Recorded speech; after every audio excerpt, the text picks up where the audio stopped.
여러분들은 인생을 지금까지 살아오시면서 짧게는 20년, 길게는 3, 40년까지 사시면서 인생을 살아오다가 후회가 되고 내가 다시 돌아갈 수 있으면 다른 선택을 했을 텐데 라는 생각이 들 때가 혹시 있지 않습니까? 아마 지금 여기서 예배하는 신입생들은 이제 입시를 치렀거나 치르고 있기 때문에 작년으로 돌아갈 수 있다면 좀만 더 열심히 공부할 텐데 라는 생각이 들지도 모르겠습니다. 저는 결혼을 하고 전셋집을 알아볼 때로 다시 돌아가고 싶다는 생각을 아주 가끔 합니다. 제가 결혼을 하고 전셋집을 알아보려고 부동산을 돌아다닐 때 한 부동산 아저씨가 저한테 이러시더라고요. 내가 아들 같아서 하는 소리인데 전세금이 있으면 전셋집을 구하지 말고 그 집으로 아주 작은 집이라도 좀 사고 더 아래로 내려가서 월세를 살아라. 그러면 시간이 지나면 돈을 더 벌 거다라고 했는데 저희 아내가 일하는 직장 근처를 구해야 됐었고 아내가 그 당시에 첫째를 이제 임신하고 있었기 때문에요. 오해를 살 수 있겠네요. 두 번째 집입니다. 제가 1년 만에 결혼하고 1년 만에 이사를 또 했거든요. 그래서 어쩔 수 없이 그 집 전셋집을 살았는데요. 우리가 보통 아들 같아서라고 말하면 잘 안 믿잖아요. 그런데 진짜더라고요. 시간이 5년 이상 지났는데 이제 그 집에 월세로도 못 들어갑니다. 네, 부동산 아저씨의 말이 맞더라고요. 오늘 정호 형제가 입대하는데 저도 입대할 때가 이 말씀을 준비하면서 생각났습니다. 제가 입대하기 전에 20살 때 이름만 들으면 알만한 초대형 교회의 청년부 찬양팀 막내로 있었거든요. 그러다가 대학교 1학년 때 학점이 매우 안 좋아서 저희 부모님이 빨리 군대가 정신 차리고 오라고 군대를 일찍 떠밀려서 보냈습니다. 저는 한 1000명 되는 청년들 앞에서 특송을 하고 다짐을 하고 군대를 갔는데 군대를 갔다 왔더니 아무도 모르겠더라고요. 너무 많이 청년들이 밖에 있어가지고 내가 군대에서 하고 싶었던 교회 안의 관계를 교회 안에서 행할 수가 없었습니다. 그래서 당시 제가 다니고 있었던 대학교의 작은 대학교에 100명 전교인이 100명도 안 되는 교회로 옮겨갔습니다. 관계를 맺고 싶다라는 이유로 갔습니다. 제가 나중에 목사가 되고 나서 그때가 가끔 떠오릅니다. 내가 목사가 될 줄 알았더라면, 진작 목사가 될 줄 알았더라면 그냥 참고 그 큰 교회에 있었으면 그 대형 교회의 시스템을 배울 수 있지 않았을까. 그곳에서 행하는 여러 가지 찬양팀과 예배와 교회 행정적인 여러 가지 시스템을 더 많이 배울 수 있었을 텐데라는 그런 생각을 아주 가끔 합니다. 그러다가 문득 이런 생각이 듭니다. 역시 나도 속물이구나.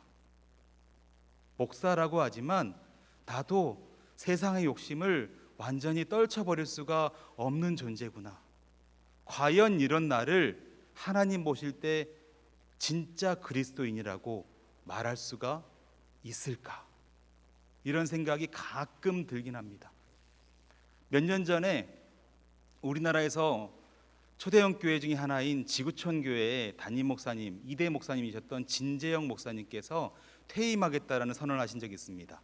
퇴임하고 아프리카의 케냐에 선교사로 가겠다라고 선포를 하셨습니다.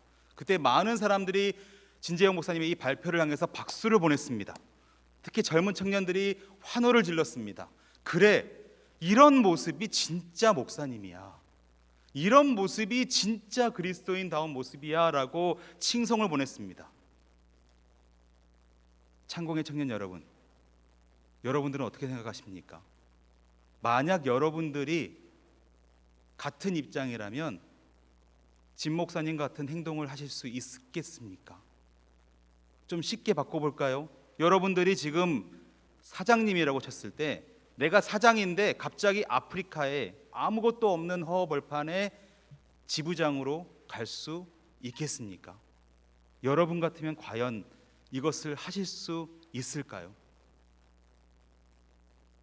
저도 과연 그렇게 할 수 있을까라고 질문해 봤는데 좀 더 고민해 보아야 될 것 같고, 무엇보다도 이제 메인 몸이라서 아내한테 허락을 받아야 될 것 같습니다. 저는 사실 제 소망이 통일이 되면 목사는 거의 존재하지 않고 성도들만 있는 저 북한 땅에 가서 복음을 전하고 싶다라는 생각이 십수년 전부터 가득했습니다. 그런데 결혼하고 나서 아내에게 이 말을 꺼냈더니 아내가 이렇게 말하더라고요. 가려면 혼자 가. 나는 추워서 싫어. 저는 창원대 교회 부임하기 전에 이전에 섬기던 교회에서 4년 동안 청년들을 지도했습니다. 그때 청년들에게 가장 많이 들었던 질문이 이것이었습니다. 목사님, 제 믿음이 진짜일까요? 목사님, 제가 어릴 때부터 교회 나왔지만 제가 정말 진짜 기독교인이고 진짜 구원받을 수 있을까요? 이 질문을 정말 많이 들었습니다.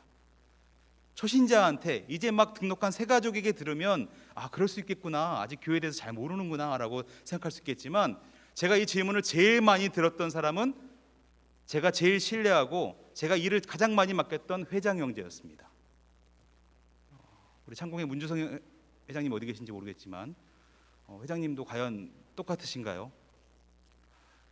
예전에 우리 민호기 목사님 오셨을 때 스텝으로 열심히 뛰는 걸 봤는데, 과연 그런 모습이 정말 믿음으로 섬기고 싶어서 하는 것인가, 아니면 남들에게 인정받고 싶어서, 인기를 얻고 싶어서, 회장이니까 어쩔 수 없이 하는 것인가?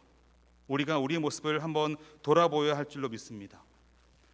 특히나 어릴 때부터 교회에 나와서 집안 분위기 때문에 교회에 계속해서 나오고 계신 분들은 아마 이런 질문을 종종 해봤을 것입니다. 내가 진짜로 믿고 있는가? 아니면 어릴 때부터 부모님에게, 교회 선생님에게 학습당해서, 세뇌당해서 믿는 것처럼 겉으로만 그리스도인의 모습으로 과연 살고 있지는 않은가? 이런 내가 과연 예수님 오실 때 천국에 갈 수 있을까? 과연 구원받을 수 있을까? 이런 질문들을 아마 많이 하실 것입니다. 이런 의심들이 여러분들 안에 분명히 있을 것입니다. 오늘 본문 말씀에 보면 가짜와 진짜라는 제목에 맞게 다양한 모습의 신앙인들이 등장합니다. 첫 번째로 등장하는 신앙인은 마술사 시몬입니다. 이 시몬이란 사람은 9절과 10절에 보면 빌립 집사가 사마리아의 전도를 오기 전부터 이미 여러 가지 능력들을 행했던 사람이었습니다. 그래서 사람들이 이 사람을 칭송할 때 이 사람은 하나님의 능력을 행하는 사람이다 라고 칭찬을 하는데요, 빌립 집사가 사마리아에 와서 복음을 전할 때 이 시몬도 그 복음을 받아들입니다. 오늘 본문 말씀에 보면 세례까지 받았습니다. 우리와 같이 이 교회 공동체 안에 들어와서 세례까지 받은 세례교인이었습니다. 하지만 이 시몬이 베드로가 나중에 왔을 때 본색을 드러냅니다. 우리 오늘 본문 말씀 18절 19절 말씀을 함께 읽어보겠습니다. 시몬이 사도들의 안수로 성령 받는 것을 보고 돈을 들여 이르되 이 권능을 내게도 주어 누구든지 내가 안수하는 사람은 성령을 받게 하여 주소서 하니. 이 시몬의 관심이 어디 있었습니까? 겉으로는 세례교인입니다. 겉으로는 많은 사람들이 칭찬받는 교인이었습니다. 하지만 이 시몬의 마음속에 무엇이 있었습니까? 복음이 아니라, 믿음이 아니라 저 사도들이 빌립 집사가 행하는 놀라운 능력을 나도 행해보고 싶다. 저 권능을 나도 받아서 많은 사람들에게 인기를 얻고 싶다. 너무나 세상적인 이런 모습이 시몬 안에 가득했습니다. 베드로가 시몬의 이 마음속을 깨뜨려보고 너희의 이 악함을 회개하고 주님 앞에 나와 기도해라라고 분명하게 선포했지만 이 시몬은 따르지 않았습니다. 우리가 읽고 있는 66권 성경, 정경이라고 하는데요, 성당에 한번 가보시면 우리랑 성경책이 조금 다릅니다. 몇 권이 더해져 있습니다. 이 다음에 몇 권이 더 있는데요, 이런 것들을 외경이라고 하는데, 외경 중에 베드로 행전이라는 책이 있습니다. 우리 사도행전처럼 베드로 행전이라는 책이 있는데요, 물론 베드로가 쓴 책은 아닙니다. 그래서 외경이라고 하는데, 이 베드로 행전에 보면 굉장히 재밌는 일화가 있습니다. 시몬이 베드로가 회개하라고 하니까 그냥 우리 성경에는 그렇게 하지 않은 걸로만 적혀 있지만 베드로 행전에는 그 다음 이야기가 있습니다. 시몬이 어느 날 베드로에게 나타나가지고 자기가 주문을 외우는데 하늘로 날아 올라갑니다. 되게 재밌죠, 신기하죠. 그러면서 베드로한테 뻑입니다. 너도 이렇게 할 수 있어? 그러니까 베드로가 대적 기도를 합니다. 베드로가 열심히 기도하니까 시몬이 갑자기 하늘에서 뚝 떨어져서 다리가 분질러져서 뼈가 3개나 부러집니다. 이 상처가 덧나서 결국 시몬은 죽고 말았다라고 베드로행전에 기록이 되어 있습니다. 우리가 본 이 마술사 시몬, 겉으로는 분명한 교회의 일원이었습니다. 세례교인이었습니다. 하지만 이 시몬의 마음속에 뭐가 있었습니까? 내가 유명해지고 싶은 마음, 사람들에게 인정받고 싶은 그런 마음이 시몬 안에 있었습니다. 우리랑 정말 비슷한 사람입니다. 세례교인이고 교회 공동체 안에 있지만 세상의 욕심도 놓치지 않고 싶고 세상에서도 인정받고 싶고 이 교회 공동체 안에서도 내가 인정받고 높아지고 싶은 그런 욕구가 마술사 시몬에게 있습니다. 하지만 성경 어디에서도 이 마술사 시몬을 세례교인이라고 하셔서 이 마술사 시몬이 참된 회심한 사람, 진짜 그리스도인이라고 어디에서도 말하고 있지 않습니다. 오늘 본문에 나타난 두 번째 인물은 우리 함께 읽었던 것처럼 에디오피아 관리인 네시가 등장합니다. 이 사람은 이미 세상에서 권력이 많은 사람이었습니다. 오늘 본문 말씀에 보니까 네시가 어떤 사람이 되어 있습니까? 에디오피아 요왕 간다게의 국고의 재정을 맡은 사람입니다. 우리나라 지금 현재 대한민국으로 치면 기획재정부 장관, 우리나라 수석 부총리인데요.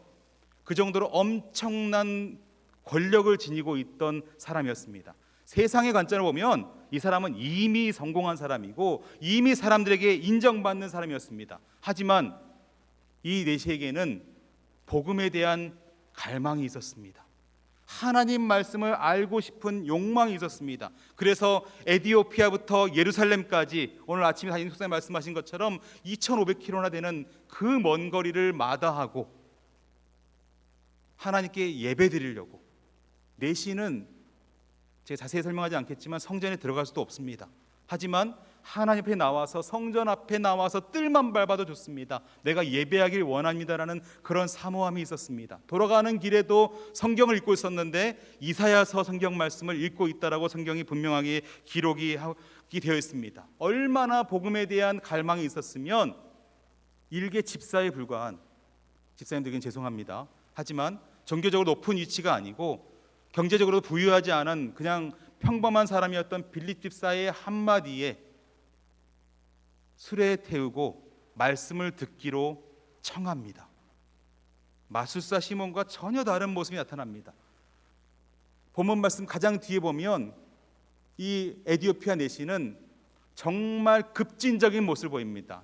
영어로 레디컬, 급진적인 모습을 보입니다. 단 한 번 복음의 말씀을 빌립 집사께 들었을 뿐이고 단 한 번 하나님 말씀을 풀어준 사람을 들었는데 어떤 걸 행한지 아세요? 말씀을 듣자마자 내가 세례받고 싶습니다. 내가 하나님의 사람이 되고 싶습니다. 내가 그리스도의 공동체의 일원이 되고 싶습니다라고 스스로 얘기를 합니다. 오늘 본문 말씀 36절 38절 말씀을 우리 쉬운 성경 버전으로 한번 읽어보겠습니다. 그들이 길을 가다가 물이 있는 곳에 이르자 네시가 말했습니다. 보십시오, 여기 물이 있습니다. 제가 세례를 받는데 장애될 만한 것이 있습니까? 네시는 마차를 세우겠습니다. 빌립은 네시와 함께 물로 내려가 그에게 세례를 베풀었습니다. 빌립이 권한 게 아니었습니다. 네시가 단 한 번 복음의 말씀, 이 이사야 말씀이 도대체 누구를 말하는 겁니까? 라고 했을 때 빌립 집사가 우리 죄를 위해서 스스로 십자가를 달려 죽으시고 우리를 구원하신 그 예수님에 대한 이야기다 라고 말했을 때 지나가다 마침 물이 있으니까 여기서 바로 세례 받읍시다. 여기서 바로 나는 그리스도인이 되기를 선포합니다. 바로 난 여기서 그리스도의 공동체 안에 속하길 소망합니다라고 정말 급진적인 고백을 합니다. 하지만 성경은 이 사람이 바로 진짜 회심자다. 똑같이 세례교인, 아니 마술사 시몬은 이미 세례를 받은 교회 공동체 안의 사람이었습니다. 하지만 이 사람을 진짜라고 하지 않고 아직 세례도 받지 않고 복음 겨우 한 번 들었습니다. 요즘 말로 하면 노방전도 이제 한 번 당한 겁니다. 그런데 이 사람을 진짜 그리스도인이라고 말합니다. 도대체 무엇이 이런 차이를 만들어냈을까요? 오늘 본문에 보면 한 명의 사람이 더 등장합니다. 빌립 집사가 나오죠. 이 빌립 집사는 8장 전반부에서 엄청난 성공을 거뒀습니다. 아무도 가지 않았던 사마리아 땅에 가서 복음을 전했는데 수많은 무리들이 몰려들었고 그에게 앞다퉈서 세례를 받으려고 줄을 섰습니다. 요즘식으로 말하면 아무도 가지 않는 개척지에 가서 개척교회를 세웠는데 그 교회가 얼마 되지 않아서 수만 명의 초대형 교회로 성장한 겁니다. 그런데 하나님이 이 빌립에게, 초대형 교회 담임 목사인 이 빌립에게 주의 사자를 보내서 이렇게 말합니다. 일어나서 남쪽으로 가라. 우리 26절 말씀 한번 같이 읽도록 하겠습니다. 함께 읽겠습니다. 주의 사자가 빌립에게 말하 이르되 일어나서 남쪽으로 행하여 예루살렘에서 가사로 내려가는 길까지 가라 하니 그 길은 광야라. 주의 사자가 말하니까 나 칭찬하시려고 하는구나, 이제 하나님이 나를 칭찬하시겠구나 했는데 무슨 말합니까? 일어나서 남쪽으로 가라. 무슨 말이에요? 지금 내가 일구어놓은 이 대형 교회 다 내려놓고 내가 지시한 땅으로 가라. 거기서 누굴 만날 거고 네가 어떤 일을 하게 될 거고 네가 어떤 자리가 보장돼 있어라고 한마디도 하지 않았습니다. 하나님의 명령은 그냥 가라는 거였습니다. 더군다나 어디였습니까? 가보니까 그 길은 광야였습니다. 여러분 혹시 광야 가보셨습니까? 지금 코로나라서 해외여행이 불가능한데 코로나가 좀 잠잠해지고 비행기를 타고 해외여행을 갈 수 있을 때가 다시 오면 저는 꼭 이스라엘 땅을 한번 가보기를 강력히 추천합니다. 왜냐하면 광야가 어떤 곳인지 가봐야지 압니다. 안 가보시면 절대로 느낄 수가 없습니다. 제가 맛배기만 보여드리려고 사진을 갖고 왔는데요. 사진 한번 보여주시면요. 제가 이스라엘에 신대원 졸업여행 때 갔었는데 예루살렘에서 이집트로 내려가는 그 광야길을 버스를 타고 가는데 몇 시간을 가도 계속 이렇게만 보입니다. 이 풍경만 보입니다. 몇 시간을 자다가 힘드니까 차 안에서 졸다가 일어났는데 풍경이 똑같습니다. 저희는 에어컨이 딸린 버스를 타고 가는데도 얼마나 목이 마르는지 우리나라에서 겪어볼 수 없는 메마름입니다. 에어컨이 나오는 버스를 타고 가는데 하루에 500ml짜리 물병을 10병씩 마셨습니다. 안 그러면 목말라 죽을 것 같아요. 그런 심각한 광야로 하나님이 내보냈습니다. 어떤 사람을요? 이미 개척해서 대형교회의 성공을 맛봤던 빌립에게 이곳으로 가라고 합니다. 여러분 같으면 갈 수 있겠습니까? 여러분 같으면 과연 내려갈 수 있겠습니까? 빌립이 가다가 어떤 마음이 들었을까요? 내가 잘못 들은 거 아닐까? 하나님이 어떻게 나에게 이러실 수가 있어? 내가 그렇게 충성해서 이만큼 많은 성도들을 모아왔는데 하나님이 어떻게 나에게 이러실 수가 있나? 그냥 요나처럼 나도 다시스로 도망가 버릴까? 아니 이제 그만 다시 집으로 돌아가고, 아니 사마리아로 다시 돌아가서 내가 말하면 따라주고 나를 사랑해준 저 사마리아 교인들에게 다시 돌아갈까? 이런 마음이 들지 않았겠습니까? 우리가 본문에서 보는 것처럼 그 수많은 교회를 일구었던 빌립에게 하나님이 맡겨주신 영혼이 딱 한 명이었습니다. 에디오피아 관리. 이 사람 한 명을 만나기를 원하셨습니다. 하나님이 이 사람을 회심시켜서 세례받고 교회가 되기를 원하셨습니다. 세상적으로 볼 때는 이런 황당한 경우가 어디 있습니까? 그렇게 승승장구하던 사람을 이렇게 한 방에 나락으로 떨어뜨린 분이 어떻게 우리 하나님이라고 세상에서는 말할 수가 있을까요? 저는 솔직히 쉽지 않을 것 같습니다. 여러분들은 어떠신가요? 그런데 오늘 말씀에 보면 빌립 집사는 아무런 불평 없이 바로 다음 구절에 일어나서 그곳으로 갑니다. 하나님 말씀에 단번에 순종을 합니다. 어떻게 이렇게 할 수 있었을까요? 누구나 알 수 있는 것처럼 마술사 시몬은 진짜 회심이 아닌 가짜 그리스도인이고, 에디오피아 내시는 이제 비록 처음 복음을 듣고 세례를 받았지만 이 사람은 진짜 그리스도인이다라고 너무나 쉽게 우리가 판단할 수 있습니다. 또한 빌립은 정말 우리랑은 따라할 수 없는 엄청난 믿음을 가진 우리랑 완전 다른 차원의 사람이다라고 우리가 생각할 수가 있습니다. 그런데 중요한 것은, 그렇다면 여러분들은 어떻습니까? 나는 어떤가요? 나는 과연 진짜 그리스도인입니까? 아니면 가짜 그리스도인입니까? 아니면 내가 구원받았는지 교회 안에 있지만 아직도 나는 잘 모르겠습니다 라고 이렇게 말하고 계신가요? 성경에 보면 마태복음 7장 20절에 예수님께서 이런 말씀을 하십니다. 열매로 알리라. 우리가 구원받았다는 거, 내가 하나님께 택하신 진짜 그리스도인이라는 거 어떻게 아는가? 열매로 알리라. 우리의 삶에 드러난 열매로 너희를 알 수 있다라고 말합니다. 제가 이 말씀을 어떻게 하면 더 쉽게 여러분들에게 전달할까 고민하다가 유튜브에 가보시면 CBS 방송국에서 만든 잘잘법이라는 채널이 그 프로그램이 있습니다. 이 잘잘법에서 나왔던 한 그림을 그대로 제가 캡처해서 가져왔는데요. 18세기 독일의 고트홀트 레싱이라는 작가가 쓴 희곡 현자 나탄이라는 책에 반지 이야기가 나옵니다. 여기 보면 어떤 사람이 반지 하나를 손에 얻었습니다. 이 반지를 가지고 있으면 이 반지를 끼는 사람은 하나님에게 사랑을 받고 사람들에게 사랑을 받게 된다고 합니다. 실제로 이 반지를 가진 사람은 하나님과 사람들에게 사랑을 받았습니다. 이 반지가 이 가문의 대대로 물려져 왔습니다. 어느 날 이 반지를 가진 사람이 죽을 때가 되어서 이 반지를 물려줘야 되는데 이 사람에게는 아들이 3명 있었습니다. 그래서 누구에게 물려줄까 고민이 들다가 이런 판단을 내렸습니다. 세공사에게 이거랑 똑같은 반지 2개를 더 만들어 주세요. 겉모습을 보일 때 똑같은 반지 3개가 있습니다. 세 아들에게 하나씩 물려주고 세상을 떠났습니다. 아들들이 처음에는 내가 받았구나, 내가 아버지에게 택함을 받았어, 너무 좋아했는데 알고 보니까 서로 다 똑같은 반지를 가지고 있는 겁니다. 마음에 의심이 듭니다. 내 거가 진짜인가? 아니면 저놈이 가짜를 들고 있나? 이것을 해결하지 못하고 분쟁이 생겨서 법원에 가서 해결해 달라고 청원을 하였습니다.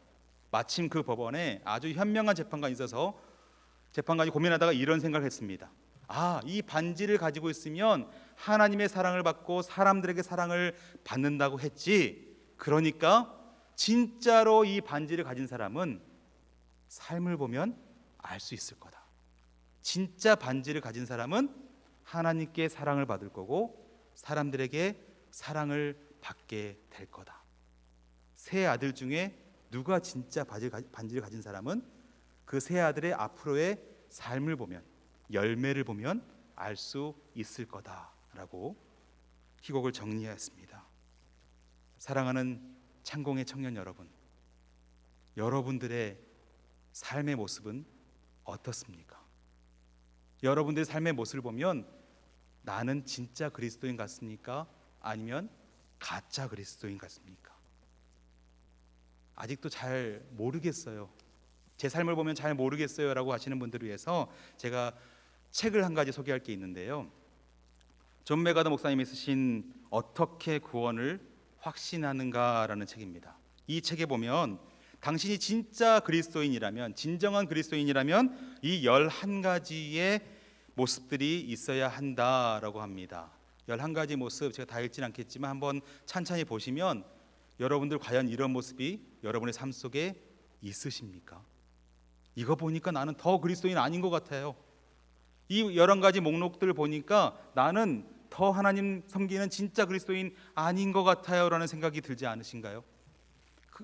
존 메가더 목사님이 그걸 너무나 잘 알기 때문에 이 책 다음 장에 너무나 명확하게 한 가지로 요약해서 방법을 주셨습니다. 그것이 무엇이냐면 그리스도와 맺은 구원의 관계를 내가 구원받았는지 알 수 있는 분별하는 방법이 무엇입니까? 딱 한 가지만 꼽으라면 뭐예요? 그리스도를 향한 강력하고 진지한 사랑입니다. 예수 그리스도를 향한 내가 진짜 사랑을 가지고 있는가? 내 마음속에 내 삶의 모습 가운데 진짜로 예수 그리스도를 사랑하는 모습이 내 안에 있는가? 이것이 우리가 구원받았다는 진짜 그리스도임을 드러낼 수 있는 확실한 표시라고 존 메가더 목사님은 분명하게 말하고 있습니다. 제가 앞에 이디오피아 내시를 말하면서 이디오피아 내시가 세례받는 모습을 하면서 급진적이라고 했잖아요. 레디컬하다고 했는데 우리 그리스도인들이 진짜로 예수님을 사랑한다면 진짜 그리스도인들의 모습은 레디컬한 급진적인 모습이 있어야 됩니다. 우리를 실망시키는 어느 교회들의 극우적인, 극자적인 그런 급진적인 모습을 말하는 게 아닙니다. 어떤 걸 말하냐면 우리가 진짜로 사랑한다면 어떻습니까? 이번에 결혼하신 분, 앞으로 결혼하실 분, 지금 뜨겁게 사랑을 나누고 계신 청년들 어떻습니까? 사랑하면 어떤가요? 우리의 모습이 변합니다. 동의하지 않으신가요? 저는 33년째 모태솔로로 살다가 지금의 아내를 만나고 완전히 다른 삶을 살고 있습니다. 제가 총각 때 34년 모태솔로 살 동안의 그 모습과 완전히 다른 모습으로 변하더라고요. 내가 바쁠 때 연애하신 분들 어떻습니까? 정말로 사랑하면 만납니까? 안 만납니까? 안 만나시나요? 내가 정말로 사랑하면 아무리 바빠도 시간을 냅니다. 내가 정말로 사랑하면 내 체면이 중요하지 않습니다. 내 지금 상황이 중요하지 않아요. 내가 정말로 사랑하면 이 사람의 반응이 더 중요합니다. 그렇지 않으신가요? 내가 정말 구원받았나? 내가 정말로 진짜 그리스도인 맞습니까? 라는 질문은 다시 말하면 이것입니다. 정말로 예수님 사랑하십니까? 정말로 여러분 예수님 사랑하세요? 어릴 때 계속 나왔던 그 교회의 모습, 내가 익숙하게 아는 교인이라면 이렇게 해야 돼 이런 거 말고, 봉사하라고 하니까 땀 흘려서 하는 그런 봉사 말고, 여러분 정말로 예수님 사랑하십니까? 다윗이 유명한 시편 23편에서 이런 말을 합니다. 내가 사망의 음침한 골짜기로 다닐지라도 해를 두려워하지 않을 것은 주께서 나와 함께 하심이라. 다윗이 왜 이런 고백을 했을까요? 내가 사울왕을 피해서 도망다니는 이런 어려운 상황이지만 그럼에도 불구하고 하나님이 나와 함께 하시니까, 하나님이 내 편이 되주시니까 내가 더 이상 두려워하지 않게 되더라. 자매들이 형제들을 만나고 결혼을 결심할 때 이런 생각들을 많이 한다고 합니다. 내 친구들한테 막 자매들이 물어보더라고요. 저희 아내는 결혼 전에 저희 아내 친구들한테 물어봐서 저에 대한 얘기를 하는데, 저 아내 친구들이 사실 저에 대해서 100가지 중에 99가지를 다 안 된다고 했습니다. 저런 남자 만나면 안 된다고 했는데 딱 한 가지 괜찮다고 한 게 있었습니다. 뭐였냐면, 그런데 직업이 목사라서 사랑한다는 말을 잘해. 이거 하나만 마음에 든다라고 하더라고요. 자매들이 형제들한테 결혼을 결심할 때 이런 생각하죠. 다들 저건 아니야. 저렇게 직업 괜찮지 않고 학벌 괜찮지 않고 세상에서 돈도 가진 거 별로 없고 남들이 다 안 된다고 하는데 왜 만나요? 이 남자만은 그래도 내 편 될 것 같거든. 이 남자만은 그래도 내가 듬직하게 의지할 수 있을 것 같으니까 결혼하는데, 이런 사람 결혼하면 어떻게 되는지 아세요? 제가 아직 결혼한 지 6년 차밖에 안 됐는데 저는 아직 그런 거 모르겠는데요. 저보다 선배 결혼하신 어르신들이, 선배 목사님들이 그러더라고요. 형님들이 그러시더라고요. 결혼하면 남편은 남의 편이야. 결혼하면 사랑이 변해, 식어. 그 전에는 나한테 다 줄 수 있을 것 같고 나한테 다 맞춰주는 것 같았는데 결혼하면 변하더라. 역시 남편은 남의 편이구나 라고 실망하길 일쑤입니다. 그런데 우리가 사랑하는 예수님은 어떻습니까? 이 하나님은 영원히 내 편이 되어주시는 분이신 줄로 믿으시길 소망합니다. 시편 118편에 보면 이렇게 말씀하십니다. 여호와는 내 편이시라. 내가 두려워하지 아니하리니 사람이 내게 어찌할까. 여호와가 내 편이 되어주십니다. 이분은 내 남자친구보다도 내 남편보다도 내가 아는 그 어떤 사람보다도 더 능력이 많으시고 더 지혜가 출중한 분이신데 나를 더 사랑하여 주시고, 나를 그것도 끝까지 사랑하시고 나를 인도하신다. 내가 그분께 다가간 적도 없는데, 먼저 내가 마음문을 열지도 않았는데 하나님이 나에게 오셔서 내 안에 성령께서 그 예수님을 믿게 해주시고, 예수님 하나님을 내 아버지라고 부를 수 있게 해주시고, 하나님 사랑합니다라고 고백할 수 있도록, 내가 어렵고 힘들 때 기도할 때마다 나에게 응답을 주시는 그 하나님께서 나와 함께 하시는데, 어떻게 우리가 나는 믿음이 없어요, 난 진짜인지 가짜인지 모르겠어요 라고 함부로 말할 수가 있겠습니까? 솔직히 말해 볼까요? 우리의 마음 상태를 아니 제 마음 상태를 정확히 보니까 이렇더라고요. 하나님은 한 번도 나에게 의심을 주신 적이 없습니다. 하나님은 한 번도 내 믿음이 진짜인가 가짜인가 의심을 주신 적이 없는데 내가 확신이 없어. 내가 다가가지 않아요. 내가 믿지 않아요. 내가 흔들려. 남들 보니까 저 사람은 더 돈 많은 것 같고 더 나보다 잘 나가는 것 같은데 열심히 하나님 믿는데 왜 나는 세상에서 이렇게 안 나가나? 나는 왜 이렇게 안 되나? 내가 흔들려요. 교회에 와서도 저 사람은 나보다 훨씬 믿음 좋은 것 같고 나보다 훨씬 열심히 섬기는 것 같은데 내가 이렇게 섬겨서 과연 천국 갈 수 있을까? 이 정도 믿음 가지고 나는 과연 정말 구원받은 것일까? 자꾸 사람들하고 비교하면서 하나님은 이미 나에게 오셨는데 내가 하나님 믿지 않는 것 같다라고, 내가 하나님과 가까운 것 같지 않다라고 내가 지레짐작해서 하나님과 멀어지려고 하고 자꾸 의심이 들기 시작합니다. 요한복음 1장에 뭐라고 말합니까? 영접하는 자, 곧 그 이름을 믿는 자에게는 하나님의 자녀가 되는 권세를 주겠다고 했는데 누구한테 준다고 합니까? 스펙 가려가면서 주시나요? 봉사 최소한 일주일에 2개 이상 하는 사람한테 주시나요? 재정이 이 정도 있는 사람, 그래도 교회 다니면 세상에서 이만큼 성공한 사람에게 하나님 주시나요? 그렇지 않습니다. 영접하는 자, 그 이름을 믿는 자에게는 하나님의 자녀가 되는 권세를 모두에게 주겠다라고 성경은 분명하게 말하고 있습니다. 그런데 우리가 그렇지 않기 때문에, 우리가 자꾸 흔들리기 때문에 이렇게 말씀하십니다. 우리 고린도후서 13장 5절 말씀 한 번만 더 같이 읽어보겠습니다. 너희는 믿음 안에 있는가? 너희 자신을 시험하고 너희 자신을 확증하라. 자꾸 내 안에 물어보셔야 됩니다. 내가 옛날에 잘 믿었어요. 수련회 가니까 막 흥분되고 좋아가지고 하나님 열심히 믿는다고 했지만 지금 내가 과연 하나님을 친밀하게 만나고 있고 지금 정말 내가 하나님을 지금도 사랑하고 계시는가? 내가 과연 진짜 그렇게 살고 있는가? 계속해서 물어보는 저와 여러분이 되었으면 좋겠습니다. 혹시나 그래도 목사님 저는 그렇게 못 살겠어요. 아직 저는 그런 것 같지 않아요. 저는 지금 상황이 너무 어려워서 빌립 집사처럼 그렇게 하나님 시키면 바로 내려갈 자신이 없어요. 내 상황은 아직 그럴 마음의 여유가 없어요 라고 하는 분들에게 한 가지 일화를 전하고 말씀을 마치도록 하겠습니다.